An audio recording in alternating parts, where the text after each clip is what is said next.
लाजिनांथावबाबो 7 जनल' देरहाबाय। जे समाव गभर्नमेन्ट गैयामोन बै 2015 सनाव पिसिडिआरनि जानानै जों 7 जन देरहादों।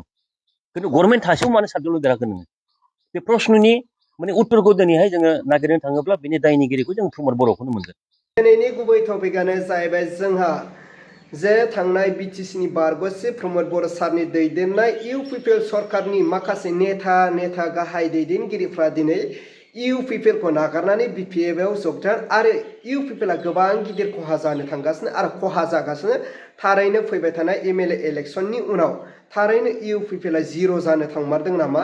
बिनि सायाव जोंहा इउपिपिएल दोलोखौ नागारनानै बिपिएफआव जगदान जाफैनाय नेता, बे नेताया मा बाथ्रा फोरमायदों? बेजोंनो लोगोसे डक्टर सांग्राम ब्रह्म साराबो दिनै इउपिपिएलनि फारसे मानव गेदेर बिटिआरनि बारग'सि प्रमद बर' सारा जे एमपि जाहैदों, बे एमपि जानायनि सायाव गोबां बाथ्रा बुंदों। अब्ला रायजोफोर नोंथांमोना फारसेनिफ्राय जोबजासे नायलांबानो जाबाय। जे गासै भिडिअ क्लिपखौ आङो स्क्रिनाव होग्रोबाय, स' नोंथांमोना नायलांदो। 2020नि इलेक्सन गेलेनायनिफ्राय दानि 2025नि इलेक्सनसिम जे धरननि मोनसे परिबेस, बे परिबेसा जोंखौ खुब माने आघात खालामदों। जों बाहाय जोमै, सोरबा मावथि, सोरबा गुनेश्वर, बिनिल' बाथ्रा नङा, गासै सिनियरफोरनि गोसोआव मोनसे सोंलु फैदों जे जों इउपिपिएलखौ बबे लामाजों दैदेनलांनो नागिरदों। प्रमद बर'नि भिजन आरो मिशननि बाथ्राया बहाय? सिगां जुदि नोङो पार्टिखौ गोख्रों खालामनो थाखाय खामानि मावग्रोआबा नोंनि मिशन भिजन जेबो खामानि गैया। दा बे हिसाबै दिनैहाय बिपिएफ दोलोआव जोङो हाबैदों। बिपिएफ दोलोआव जोङो 2015निफ्राय 2020सिमनि मोनसे अभिगथा दङ एमसिएलए जानानै। बे एमसिएलए जानाय टाइमाव हाग्रामा बिथाङा जेरैबायदि जोंखौ सनमान होयोमोन, हाग्रामा बिथाङा जेरैहायबायदि जोंखौ मान होनानै बिरोधी पार्टिब्लाबो जोंखौ मोनसे सनमान दोननानै बिथाङा रायज्लायोमोन। खामानि दामानि मावनाय बेलायाव बिथाङा लोगो लायोमोन आरो जथेस्थ' जोंखौ मददबो होदों आरो जोंबो बिथांखौ मदद होबोदों। दा बे बेलायावहाय जोङो नुबोबाय जे प्रमद बर'नि गभर्नमेन्ट सालायनाय आरो हाग्रामा महिलारिनि गभर्नमेन्ट सालायनाय बेवहाय जथेस्थ' पार्थक्य दङ। आरो बे हिसाबै जोंहा मोनसे 5 बोसोरिया जे मोनसे अभिगथा, बे अभिगथा मर्मे जोङो दिनै बिपिएफ दोलोआव हाबदों। इउपिपिएल दोलोखौ जोनोम होनायनि गुबै माखासे थांखिफोर दङमोन। बावहाय जोङो जाथि हिसाबै जे मोनसे थामोनथा, बेखौ जोङो संग्रामि सत्तानिफ्राय फैनाय मानसिफोरा जों इउपिपिएल दोलोखौ जोनोम होदों आरो बेवहाय गासैबो जोंनि उद्देश्यफोरा रोखामोन। दा बे हिसाबै जे जों जे मोनसे साननायजों, जे मोनसे सान्थौजों इउपिपिएल दोलोखौ जोङो माने दाजेनबाय, दाजेननायनिफ्राय जोङो गोख्रोङैनो खामानिबो मावबोदों। नाथाय 2020निफ्राय जे मोनसे थासारि, पार्टिनि गेजेरावहाय गोदान गोदान जेसेबां माने कर्मिफोरखौ लानानै प्रमद बर'आ फैदों, बे गोदान गोदान कर्मिफोरा खामानि मावदों आरो बे खामानि मावनायखौ जों जेबो अपजबो खालामाखै, हेंथाबो होआखै। खिन्थु बिनि गेजेरावहाय जे गोदानफोरखौ जोङो नाङा होननानैबो बुङाखैब्लाबो, खिन्थु गोजामफोरखौ इसेबां जे अग्राह्य खालामनानै, गोजामफोरखौ इगनर खालामनानै जे धरनि मोनसे परिबेस जोंनि गेजेराव लाबोदों, जे धरनि माने सान्थौखौ जोंनि गेजेराव माने गोनो गोथो खालामनानै होदों। आरो सेनियर हिसाबै जे जोङो एसेबो माने गुरुत्त गैद्रायथारै, गुरुत्त बिहीन जानानै जों जेरैबायदि पार्टियाव 5 बोसोर बे गभर्नमेन्ट सालायनाय बोसोराव जों खुनु मथे जेरैबायदि थाबोदों, बेखौ जुदि रायजो राजाफोरनो जुदि बुंजोबनांगौब्ला दिनैहाय खुब माने दुखुनांथाव जागोन। आरो बे बाथ्राखौ गासैबो बुंजोबनो लुबैयाखै। जे मोनसे दायित्व थायो, पार्टिनि मुरब्बी हिसाबै प्रमद बर'आ मोनसे दायित्व दङमोन आरो बे दायित्वखौ बिथाङा खालामाखै। दिनै सिनियरफोरखौ अग्राह्य खालामनानै, सिनियरफोरखौ इगनर खालामनायनि उनावहाय दिनै गासै सिनियरफोरा फारि फारि गुगालांजोबोब्ला जोंनि इउपिपिएल दोलोनि थासारिया मा रोखोम जागोन? साननाय बुजिनायाव जोङो मोनसे बाथ्राखौ गोसोआव लानांगोन।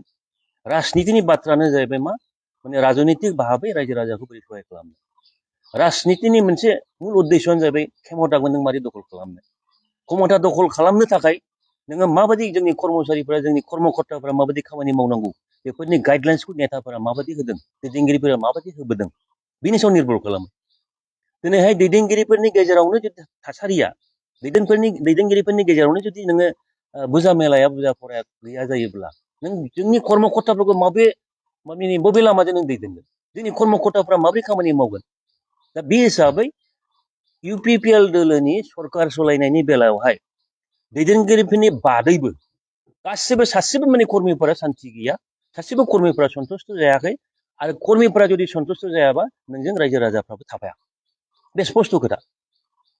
बावहाय जोङो मोनसे बाथ्राखौ बुंगोन जे जोङो बै समाव एकर्ड खालामनायनि उनावहाय जोङो हाजार नाजाब्लाबो 12 जों देरहानो हादों।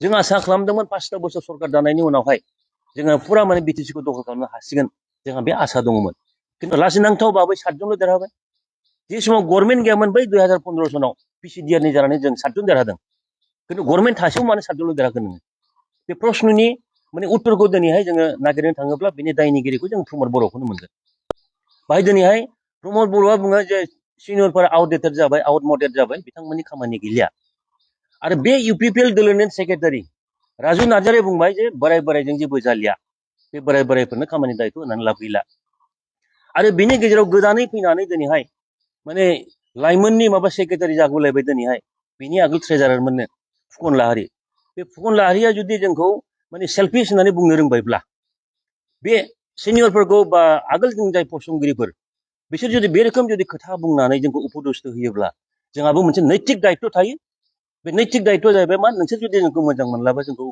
माने सैलाब्ला बा जोंनि खामानिखौ नोंसोर नाङाबादि मने खालामबायब्ला जोङो इउपिपिएल दोलोखौ नागारनानै जोंखौ जाय अनसायदों हाग्रामा महिलारि बिथांनि जे मोनसे अनसायनाय बेखौ लानानै आरो बिथांनि जे मोनसे मावनायनि आदर्श बे जेनाखि नितिगत भाबै जेरैबायदि दायित्व लानानै कर्मकर्ताफोरखौ नायो बे हिसाबै जोंहा हाग्रामा महिलारिजों जोङो जगदान जादों मोननाया खोब मोजां जादों नाथाय इउपिपिएल हानजानिफ्राय जेरैबायदि जोङो नुदों गाव थाङाबालानो गुबुन गुबुन गोरों साफा सानै दङमोन राजु नार्जारि बिथांखौ जेनाखि जेनेरेल सेक्रेटारि बिटिसि इलेक्सनावबो थगायबाय एमएलए इलेक्सनावबो थगायबाय एमपिआव लकसभा होगोन होननानै थगायबाय रायजो सभायावबो खनसे थगायखांबाय आरो खनसेबाव रायजो सभानि चान्स फैबाय आरोबावबो थगायबावबाय दा एमएलए जेराव जेनखागोन बे सिटआवसो बिथांखौ नाथ्रोदनानै दोनहरनो नागिरबाय बियो जाहैबाय इउपिपिएलनि हाइ कमान्डनि जेनाखि गावनिल' साननाय बिनि मोनसे उदाहरन गावनि एमसिएलए जाखाबाय गावनो नोङो एमपि जाहैबावनांगौनि मा मिनिं दं बिथाङाथ' बाहाय